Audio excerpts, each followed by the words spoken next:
Hi everyone, welcome to TGIF, another Friday, another episode.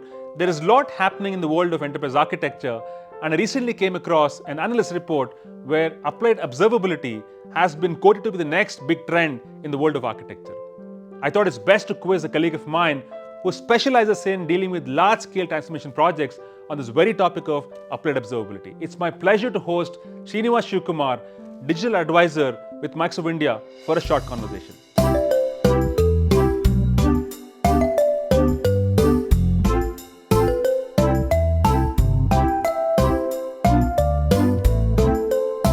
Srini, welcome to TGI. Perfect. Srini, there's a lot happening in the world of technology, especially enterprise architecture. You've been at the helm of driving key transformation with some of the bigger customers in the country. So tell us what's new, what's hot, what's happening in the world of architecture. So interestingly, Sandeep, after the COVID thing, right, digital platforms are taking up. Either it's a 2D platform or even a Web3 platform like Metaverse and things like that. Right. Many organizations are, trying to do what Metaverse means to them and things like that. Right. But one underlying pillar that's coming all together, which is basically the initial things that we talked about. Right. How's the platform performing, scalability, performance, security, Right. all that stuff. Beyond that, right? Yeah. We talked about site reliability. Right. Now there is this new buzzword that's coming in, which is an absolute importance for any platform to include is observability, right? Okay. The observability sort of tells you saying like, how's the platform performing not from a reactive perspective, from a proactive perspective. Got it. Right? I think that is the one that's going to be a lot more key, which will give you a lot of insights and actionable insights for organizations to take it further. Wonderful. In fact, I read about applied observability in Gartner's prediction for 2023 and beyond. Right.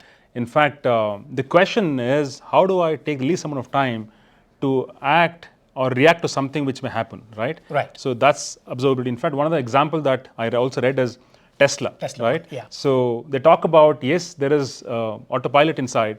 Now, as people are driving the car, so there is observability happening all through the time, right? That means, for example, if they have to decide insurance premium for you, it depends on your driving capability. Correct. So there's already constant observation happening on your driving skills.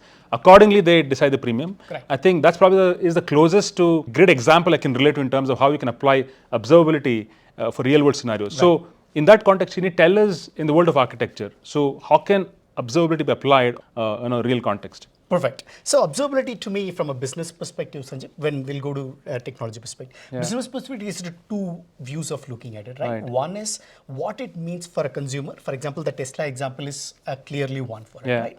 Then it also on the platform side, what observability means as well. For example, in Tesla's case, depending on the driver's safety score, correct, the platform might decide your premium, either it's a 20% goes up or 40% goes down. Right, It totally depends on that, right? It is basically understanding the data, metrics, and based on that behavior comes out, and then based on that you do an hyper-personalization, either offering a better premium price or selling something better to the customer, right? Types of things.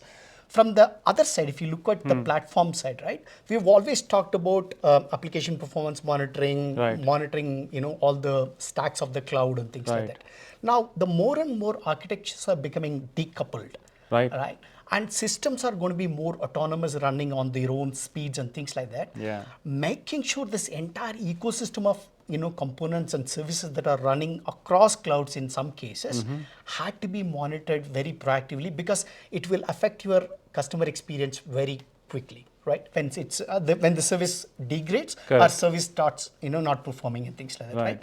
Now the question is, how do we move towards this entire platform observability, either to add value to whatever you're selling to the client, or making sure the customer experience that you're offering on the platform looks very good actually. Right? Got it. So that's where it is. So it is all about the logs that we are already connecting on the platform, the logs that gets calculated as a metrics, and then using the metrics, how do you sort of move further and make the platform more observable after that?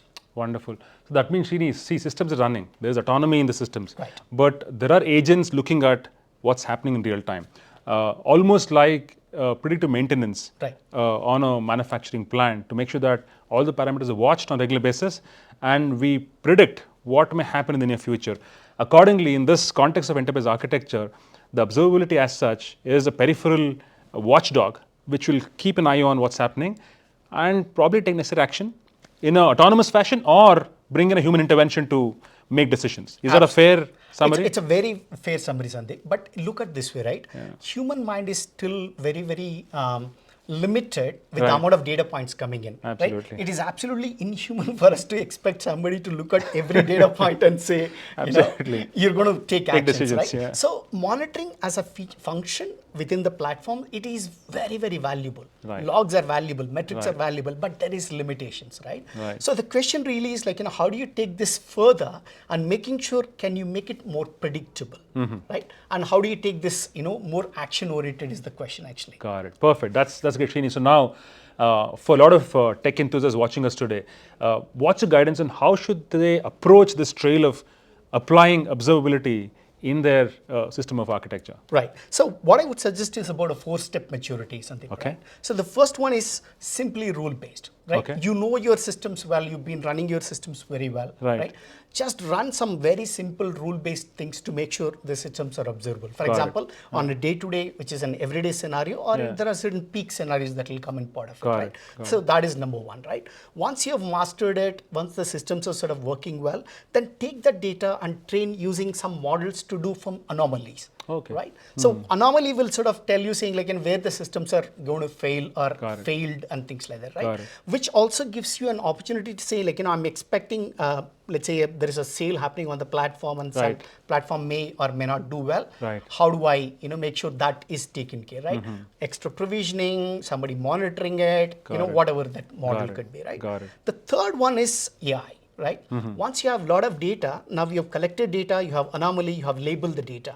This labeled data can add a lot of value in terms of feeding that into the platform and making sure like, how do I predict saying like, next event that might happen, how do I prevent it? Now that is one the AI will, sort of predict for you, right? Now question is, how does an human being, act on it? So that's where playbooks come in. Right? So you need to clearly tell a playbook saying like, if this X system starts failing, this is how you need to do. Right? Almost an SOP. It's almost an SOP, right? Got it. And finally, the fourth one is the whole nirvana, which is basically auto-healing systems. We've been talking about auto-healing systems for a long time. Now, once your playbooks are done, you've tried your playbooks very well, then you can look at automating that part of as well. That will become a self-knowing, self-healing system actually. Wonderful. I think great guidance, Srini. In fact, if you look at the itinerary here, you collect data. I think you shouldn't miss a heartbeat there. Collect everything that comes your way. Eventually works towards forecasting. And of course, there's an SOP there. And eventually self-healing as we spoke about. Absolutely. Awesome. This is fantastic, Srini. In fact, I think we've seen generations of enterprise architecture patterns emerge. This probably was done in a very miniature form in terms of logs and all the stuff, but this is taken all new level in terms of automation and autonomy in the overall scheme of things. Absolutely. The more the architecture gets distributed, the more systems we need to make sure that it starts running together. Awesome. Srini, wonderful. Thank you so much for your time today. Thank you, Sandeep. It's always a pleasure talking to you, and truly this was very meaningful because end of the day, this is an emerging pattern.